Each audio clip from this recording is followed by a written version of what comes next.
ଛନଛନିଆ ଚୋରି ଦୁଲ କୋଉଠି ଥିଲୁ ମୋ ଛାତି ଭିତର ଇଣ୍ଡିକେଟର ଜଳେଇ ଦେଲୁ ଠିକ ରାତି 12ଟା ବେଳେ ବାଡ଼ି ପଟ କୂଅ ମୂଳେ ଆଇବୁ ଟିକେ କାମଟେ ଅଛି ମୋ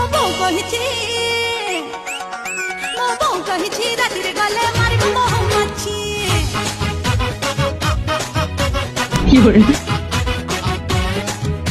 ଆରେ ଗୋବିନ୍ଦ କତରେ କୋଉଠି ଥିଲ ମୋ ଆଖି ଆସି ଗଳି ସତେ ଫୁଟେଇ ଦେଲ ନୂଆ ନୂଆ ଗାଡ଼ିରେ ଗଲ ନିଜର ସମ୍ବଲପୁର ଧରିଥିଲି ତୁ ଅଣ୍ଟାକୁ ମୋ ମା କହିଛି ହେଲମେଟ ପିନ୍ଧି ଚଲଉଥିବୁ ଗାଡ଼ି